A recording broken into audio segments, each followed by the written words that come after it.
Thanks for joining us this morning. This is our adapted physical education webinar called Everybody Moves, and we will focus specifically on physical education within the IEP process today.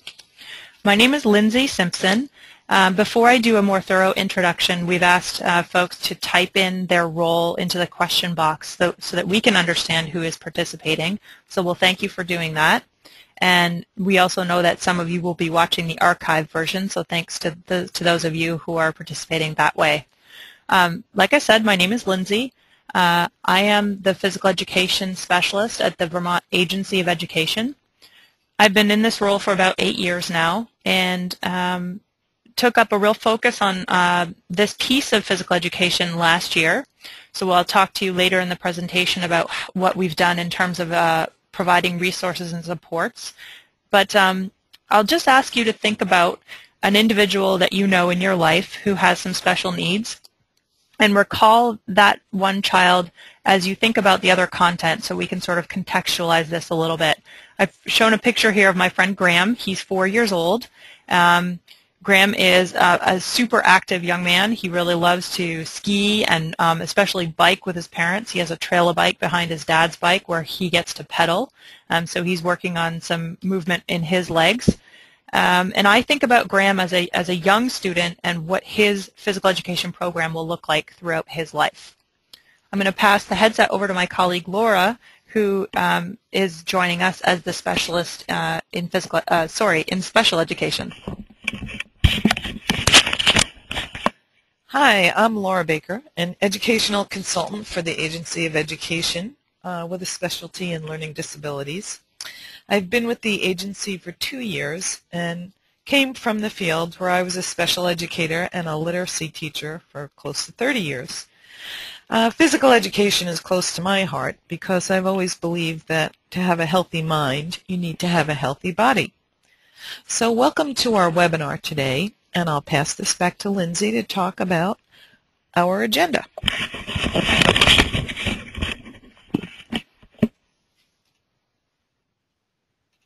So we have 3 learning intentions for the day. The first is that we will define adapted PE in legal and practical terms. Next, we will spend some time describing roles and responsibilities of staff within the school system and perhaps some community partners, again specifically around the IEP process. And then we will share some resources and other supports for APE. So I will toggle between using the terms APE throughout the presentation. Our first next piece is we're going to do a poll. So we want to know, which do you think is the preferred term? Is it adapted physical education or adaptive physical education? Take a moment and respond within the poll, and we'll look at the beliefs.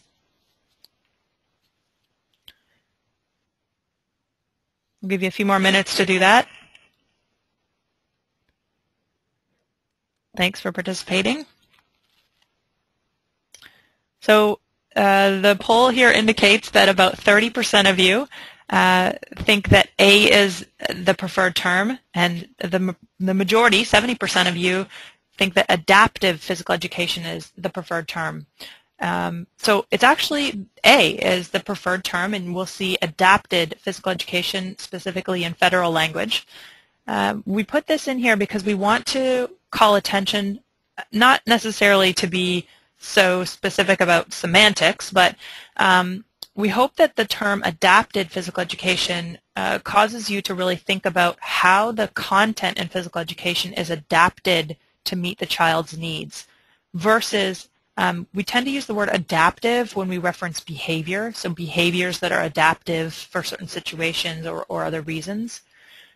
We want the focus to be on meeting the child where he or she is in terms of their own learning needs, and that the content in physical education is what is changed, or the learning strategies are what's changed, ultimately so that all children can access the phys ed curriculum. So before we get into more specific detail about adapted PE or APE, I want to just sort of ground the conversation in what is expected for phys ed across the state of Vermont. The document that really drives those rules in Vermont is called the School Quality Standards. This is from the State Board of Education. So it says that in grades K through 8, students shall have physical education at least twice weekly.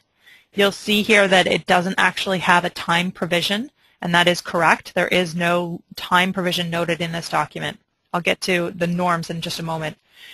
For high school, grades 9 through 12, it does state that students must earn 1.5 credits of physical education to graduate, but it also says that phys ed needs to be offered all 4 years of high school. So that, of course, allows for students to take more than the 1.5 credits as electives. In 2010, I did a survey of phys ed teachers across the state of Vermont and gathered a little bit of information about norms in terms of class time. So at the grade K6 level, it's typical that classes are about 40 minutes in length and more like 45 to 50 minutes in grades 7, 8. At the high school level, it varies. It's probably around the 45 to 50 minute and sometimes more than that because, as you know, a lot of high schools have a block schedule. So you might see longer periods of physical education at the high school level, but only for a semester at a time. So those are sort of some of the norms. I want to mention also that these school quality standards are actually currently under revision by the State Board of Education. They are going to be called Education Quality Standards, and the shift in that document philosophically is more towards outcomes or outcome measures of the education system versus inputs. So just know that there's a draft posted now on the State Board of Education page and that our colleague Jill Rimmick is the liaison for that work. Public comment on the draft is available or open right now, and we welcome your input on that. It will be a months-long process and probably not finished up until about March of 2014. So we're going to move on and just talk about a couple of other points here regarding the school quality standards, the current version. So phys ed is to be driven by the grade expectations. We have very specific learning intentions, learning outcomes prescribed in that document for grades pre-K all the way through 12. Generally, those address knowledge, skills, and attitudes around lifetime physical activity. There's a piece of the school quality standards that requires the local school district to develop and implement assessments that drive the learning. So that is to inform instruction and content curriculum development. And then last, phys ed teachers or those delivering phys ed curriculum are to be licensed by the state of Vermont. We do not have a separate license for adapted physical education in Vermont. All of those teachers who are licensed as phys ed teachers are deemed knowledgeable and skilled to provide adapted physical education. And so that is the case in actually the majority of states in the nation. There are only a few that have a separate endorsement for APE. Knowing, though, that some folks who have the physical education teacher license don't necessarily feel that they've had enough professional development over the years, that's something I've focused on in the past year. And some of that kind of content comes up in a document that's posted on the Agency of Education webpage called, it's an adapted PE frequently asked questions document. This was created last year, and so that question and others related are addressed in that document if you'd like to have a closer look at that.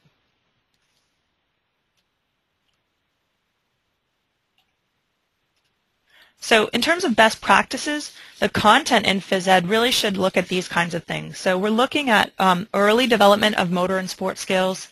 Our great teachers in Vermont are using games that are modified typically, so you shouldn't see necessarily a full 5-on-5 basketball game happening with a bunch of students sitting out. We're looking for maximum inclusion in modified games. A lot of cooperative challenges. One type of challenge that's cooperative we're actually going to describe in a case scenario towards the middle of this webinar today. And that we really want to see kids active for about half of the class time, so in the moderate to vigorous physical activity range, which really, if you want a specific definition, should look like about 50% of their maximum heart rate. And then certainly the focus, especially as we get through high school, should be on lifetime physical activities. We want to see our students graduate from phys ed programs ready to select and maintain a healthful lifestyle after they graduate. So now we'll move on to some more specific questions about adapted PE. Here's a definition for you, and I'll give you a moment to read it.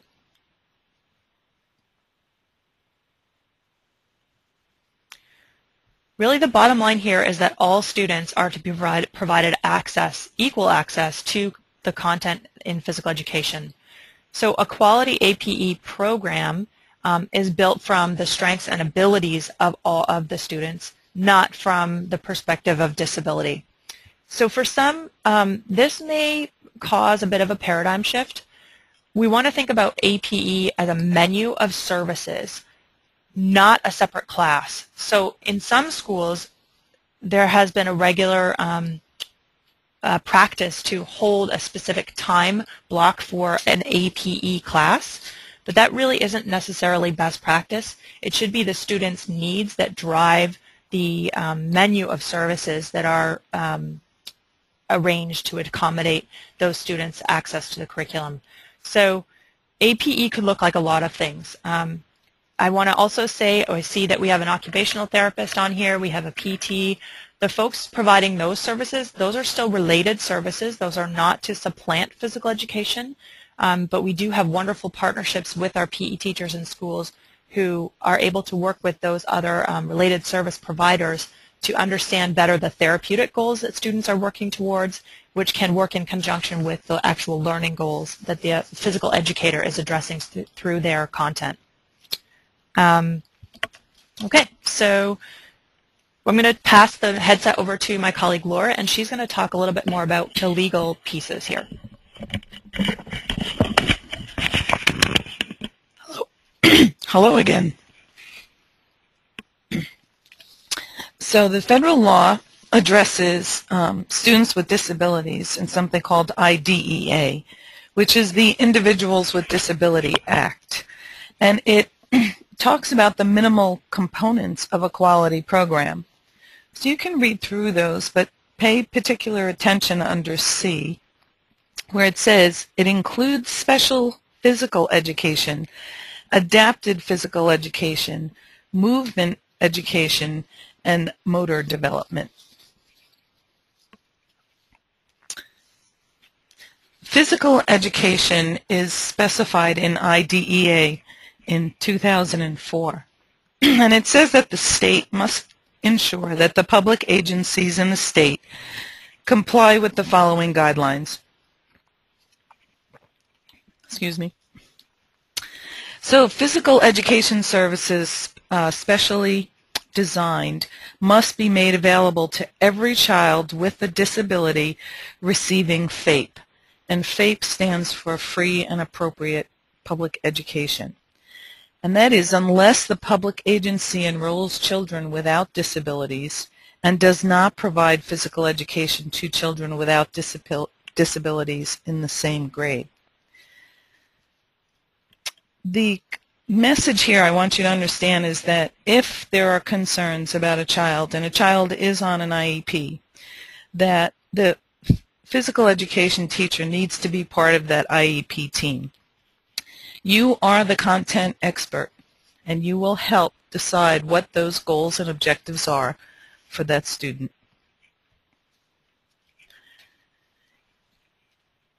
In regular physical education, a child with a disability needs the same opportunity to participate in a regular physical education class as their non-disabled peers.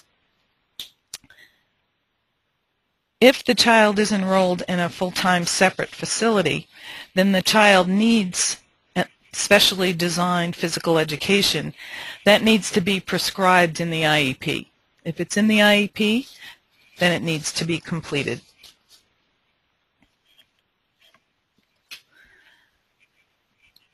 In this slide where we're talking about special physical education, again, if it's designed in the IEP, then the public agency is responsible for that education, making sure that the child gets the services directly or that arrangements are made for those services to be provided, whether it be public or private programs. And the intent is that it's provided by a highly qualified teacher.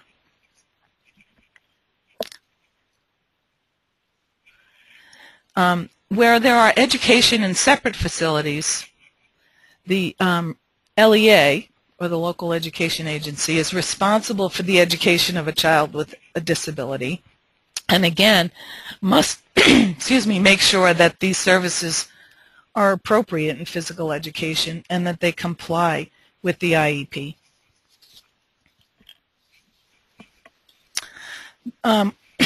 Excuse me again. So what does the Vermont Special Ed Guide say? Well, it's basically the same as the federal law. Special education services include, as appropriate, instruction in physical education in the areas of motor fitness, fundamental motor skills and patterns, dance and individual group games and sports, adapted physical education, special physical education, movement, and motor development. We're headed to a new poll, so hold on just a minute.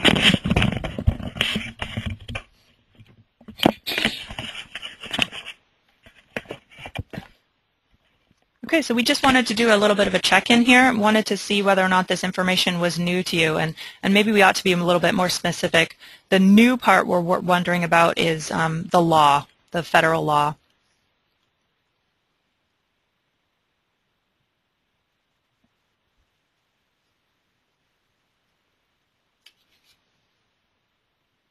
So we're going to give you a few more moments to respond.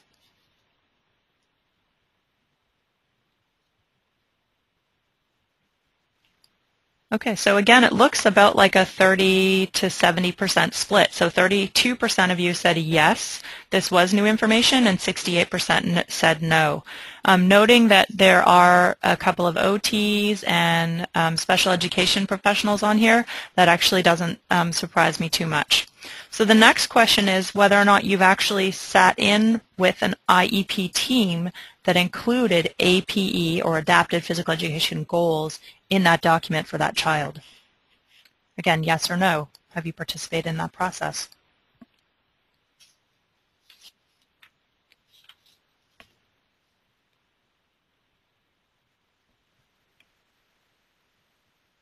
Okay, a couple more seconds while we let folks respond. And actually, this one's a little bit more even. In this case, we have 56% of you saying yes, you have participated in an IEP process that had APE goals, but 44% of you said no. So one of the things that I want to really highlight here is to call on the IEP team to really do your best to include the physical educator on this process. Your PE teacher is the curriculum specialist, and it is that person who is licensed to design curriculum and has the skills to adapt that curriculum to meet the needs of all children. PE specialists really are very, very good at differentiating instruction. It's sort of, by necessity, part of what they do every day in the classroom. And whereas some folks might say they need a little bit more work on higher needs ideas for higher needs students, they are in general very, very good at differentiating instruction. And I know that those folks in schools have a really high load of students because they see all or most of the kids in the school. So it might be difficult to schedule their actual face-to-face participation in the IEP process, but I would really encourage all PE teachers to do your best to reach out to the special education team and make sure you're opening that line of communication. It may be that you have to have a pre-meeting with the special educator or another representative on the team to look at the child's needs and talk about how an IEP goal might address learning in the realm of PE. But it's really important to have your input because you are the content specialist and need to really be included in that conversation in the most available way.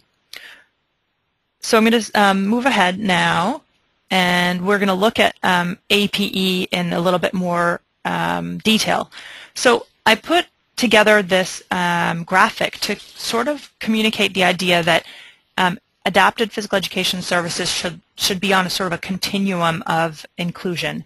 And so you'll see there on the right of your screen, full inclusion in a general PE class without any modifications whatsoever is really sort of good first instruction at the first tier of a multi-tiered system of supports. If we back up from there all the way over to the left side of the screen, you'll see one-on-one instruction with an APE specialist. So in between, there are lots of other ways to provide services, and a child may need access to some or more than one of those services so that they're getting full access to the content in physical education. Again, we don't want to be thinking about adapted physical education as a separate class that addresses a small group of students with diverse needs in a separate environment. The key here, again, is to think about the least restrictive environment that best meets the needs of the child to access the core curriculum in Phys Ed. Okay, so now actually we're going to try to illustrate some of this by showing a case study. We've described a young boy here named Cameron. He has indeed qualified for special education, has an IEP through other health impairment due to the diagnosis of ADHD. In this young man's case, he also had a crash on his bicycle, so we know that he was active, but that he's suffering as a result of that crash. He had a leg break and it's required a few surgeries, so his ambulation is a little bit impaired. He is still using crutches. But some other things to note is that he is still a very active participant in Phys Ed and out-of-school sports, so he's an active young man. He is well liked by his peers, but in part due to his ADHD, he does struggle with cooperative learning tasks. So we're going to sort of use this profile to illustrate how he might be accommodated in Phys Ed. So the IEP team would have gotten together, and including the Phys Ed teacher and a physical therapist, so that we can look at both the learning goals in PE and therapeutic goals for recovery of his leg break. And the team has decided that this young man will continue to participate in Phys Ed class with the general curriculum that meets 2 times a week. So that's in this school, it's a 40-minute class. Important to note that the current unit of instruction here is around creating new games. So that is the Cooperative Learning Challenge and specific content that Cameron might actually struggle with a little bit. So it's the job of the PE teacher to accommodate Cameron's mobility needs due to the leg break and his needs in terms of working with his peers on this task. So the teacher's going to do that. Let me back up a moment and I'll just describe to you the task. So I talked about a cooperative learning task. In this case, you'll see the grade expectation reference for the Phys Ed teachers who are participating. We're talking about GE number 1.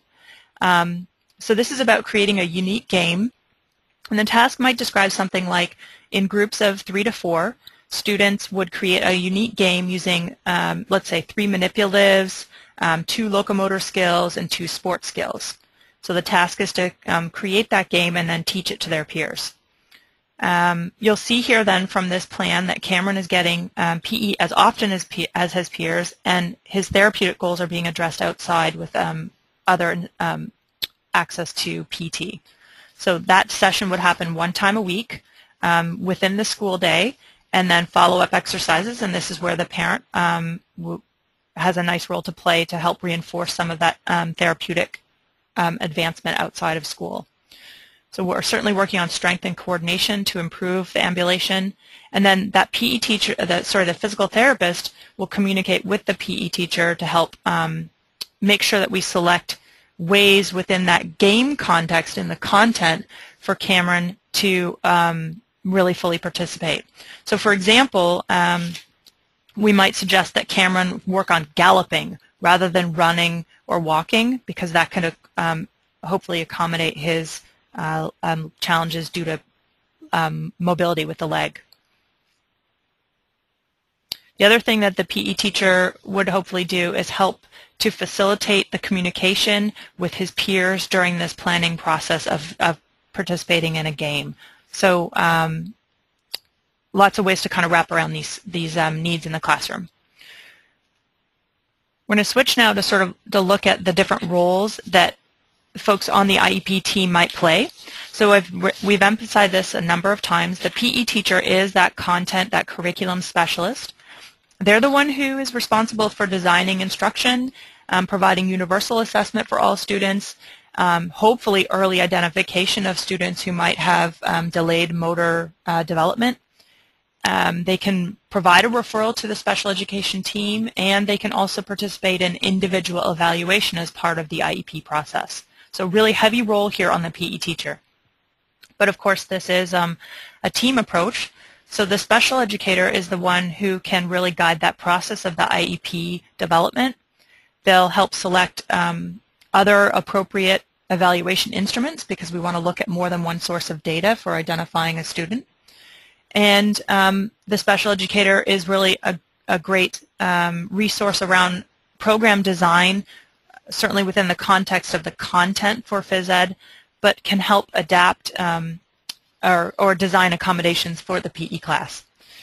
The OT and PT, again, are those related services, but great resources for ideas for accommodation. We have some really wonderful PTs and OTs in our system now that partner across the content areas, but certainly PE is a nice marriage there.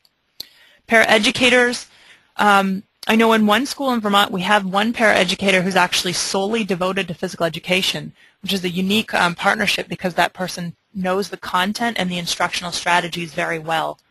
So I do want to reemphasize, though, that the paraeducator is not a licensed PE teacher, but that they can work with a licensed PE teacher to provide extra pre-teaching maybe or reinforcement of skills. So they have a wonderful role to help support that student in the phys ed setting. And then parents, certainly a very key perspective on referral and working with the IEP team to develop that special plan for their student. And we would love to have parents, of course, working on supporting skill development outside of school. So none of these decisions are made by a single professional in isolation.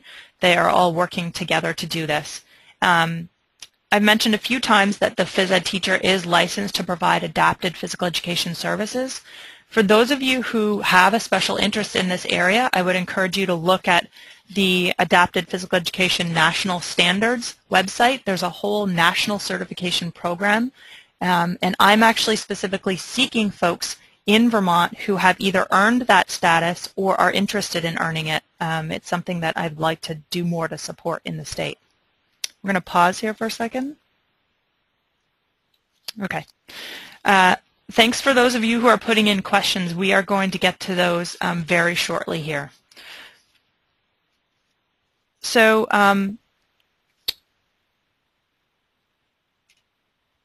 just to sort of wrap up, we really want to emphasize that adapted physical education is the law, and so it does need to be provided. There are a couple of data sources that have indicated in Vermont that many schools are excluding students who have long-term cognitive or physical impairment. They're being excluded from physical education, and that is out of compliance with the law. So if that is the case, and you know a student is not being provided physical education throughout their day, I know there's a lot of tension with limited time and lots of services that students need to be accessing in order to have the general curriculum, but we do need to figure out how to include physical education in that content for every single child. I think it's also useful to consider how APE program goals link with other academic content. So phys ed teachers are working on a lot of sequencing, especially within motor movements, and that can help reinforce numeracy or literacy patterns. There's also a lot of really skilled physical educators out there who are reinforcing those numeracy and literacy skills even within the motor learning in the phys ed setting. So let's see, what else here do I want to emphasize? I'd also like to just sort of mention that students who may struggle academically in other content areas sometimes have a real gift to learn kinesthetically, and that physical education could be that place where a student really feels successful, and we can use that success in phys ed to build their confidence and build their tenacity, their willingness to try new things and try new learning tasks. And so I see a real strong role for physical education to help with that overall whole child development. And there's, of course, a lot of research around relating physical activity to improve cognition. We all, as Laura said earlier, we all have bodies that all need to move, and there's a strong, strong link between the physical body and the emotional and the cognitive brain. I want to address another question that has come up a number of times for me. I've heard parents say things like, "My child is having PE taken away as a, and PE is being used sort of as a reinforcement or sometimes a punishment for bad behavior in other content or the school day." That is not allowable. Phys ed is a content area like for other pieces of the curriculum in school, and that physical activity is something that everyone needs. It should not be used as a punishment. There's a really great position paper on this from the National Association for Sport and PE that I can share with folks. If you're interested, you can contact me and I can provide you the link to that document. So I'm going to turn this back over to Laura, and she's going to address a little bit more about the actual the IEP special education process.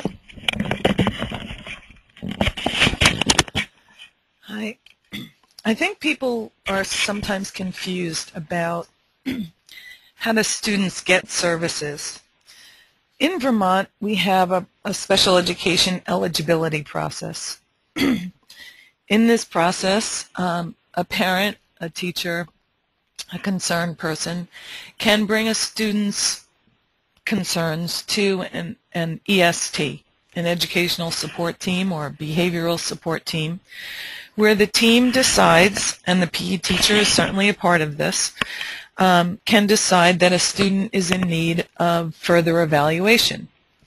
As part of that evaluation process, an evaluation plan needs to be put in place and a team needs to be formed.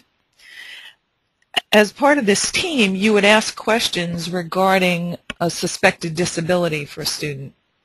If motor skills are an area of concern, then by all means you need to ask more questions in that area. An assessment information would be collected and analyzed about the student. And this student, we look at what we call 3 gates in special education. First, you define, is there a disability? Is there an adverse effect on that student's classroom performance? And is this student in need of specialized instruction? As well as looking at what accommodations and or modifications would be necessary for the child to make progress in the general education curriculum.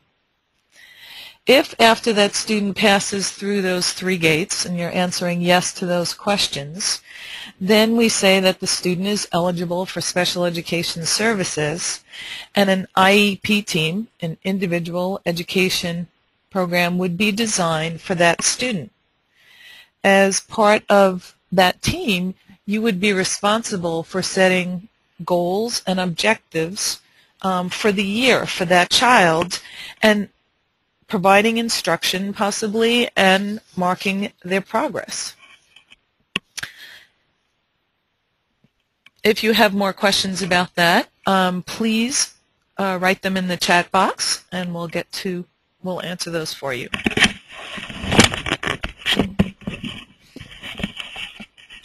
Okay, so just actually a couple more pieces of content to show, and then we will address the questions. So you can put those in now. It's the question box, I think, right? Yeah, the question box. Okay, so I just want to talk to you a little bit about what supports are available for adapted PE in Vermont. This has been a focus of the professional development that I've been providing across Vermont starting last year. So in the fall last year and then in the spring, we had 2 groups of 25 each, PTs and a couple of, physical educators and a couple of PTs or OTs joined us as well for professional development that happened last year. So as one of the sort of bonuses, those people received curricular resources and assessments that were then purchased for those schools and can be used at the local level. So some of those are available at your local school or district, but we also have duplicates in the office that you could borrow, so you could contact me if you're looking for some of those kinds of resources. I'll show you some of the assessments in a moment here.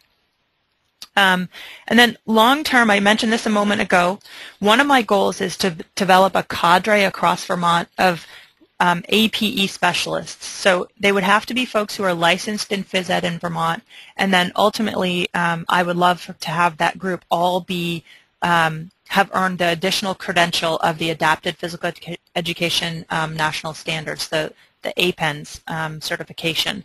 We do have a couple of folks in Vermont who already have that certification, but I'd like to grow that group. I'm specifically looking for folks who are already certified in Phys Ed and special education, because I think you're prime candidates for that role. The idea would be that those APE specialists in Vermont could help be resources, consultants perhaps to the local school district, either on the IEP process and or within modification of curriculum to help address some of those specific needs. And I do know also at the local level there are a couple of school districts that I know of, there's probably more, who are really working hard on addressing and shoring up some of these things within their APE systems. So Chittenden South Supervisory Union, last week we spent a day and a half on adapted PE with the K-8 team, and we're going to continue to focus on that throughout the year. That's under the leadership of Megan Roy and Robin Davis and Jason Lewis. And then Montpelier School District is working on this, and I know certainly Hartford School District is also working on it. So there are folks who are addressing this now and are working through some of maybe the tougher questions or the local strengths and barriers to improving the adapted PE system. Just a moment here for those of you who really have more specific questions about how do I evaluate a student for within the IEP process. There's a couple of resources available to you. The TGMD2 is a great tool for, I believe it's for ages 3 to 10. That's really about sport skills and motor skills. For those of you working in early education, you might want to look for the tool called Peabody. Then there's the Phys 2, which is an online-only instrument and data collection system. And then there's the Brockport Physical Fitness Test, which shows modifications for physical fitness testing. So all of those could be resources to consider using in the IEP process.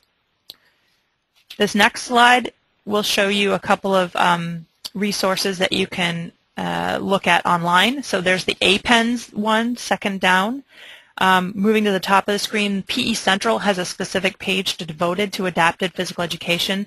There's even a great section there called Ask the Expert, and you can connect with the folks across the nation who are really focused on this at the post-secondary level. I'll call your attention also to Wright's Law, which is the third one from the bottom. This is a website created by parents of children with special needs who happen to also be lawyers, and they have a whole section on adapted physical education as well. And then, of course, for those of you looking for resources in terms of equipment or other programs that might address a more comprehensive way to have physical activity for youth with special needs, Vermont Adaptive Ski and Sports is a great partner.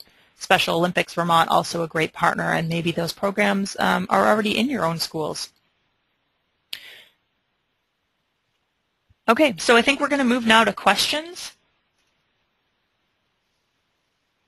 So I see one here that says, is a separate environment appropriate to reinforce what is being done in general PE? So again, it's going to depend on that child's individual needs. The goal is full inclusion and full access to the curriculum in physical education. But a separate environment might be a good place to do some pre-teaching or reinforcement of some skills that are learned in the actual general physical education class. So I'll call your attention back to that continuum of services within the APE spectrum and remind the group that children may be accessing their physical education in the general class and may need other supports in addition to that to sort of wrap around their needs. So sometimes that might be appropriate, but again, that comes down to a team decision, and the group has to look at that as a whole. This one? So we're reading through the questions now. We have a more specific question here. I'll read it. And if we can't answer it, we'll try to follow up with this individual. Thanks, Lindsay, for asking it. For ages 6+, the Vermont regs don't define motor as an area of primary disability for IEP eligibility. So actually, I can't specifically address this. I'm going to pass this. Well, they consider it an area of basic skills. If you look at the Vermont Special Education Rules on page 48, it's under area of concern and basic skill area. So it falls under there, part H. So you could look at that there, Lindsay, but we'll also, we can also follow up with that answer. And yes, we will provide both the slides out to all the participants, but this session is being recorded and it will be posted on YouTube, so you could go back and read or listen to another section at a later date, and hopefully share this with other colleagues. They do include here. Okay, I'm going to pass this over to Laura. A few years ago, motor skills were left out of the areas of concern in the basic skills area, and they have been put back in, and they are in the new regs, which will be coming out, and I think they're available on the website right now. So please take a look at that.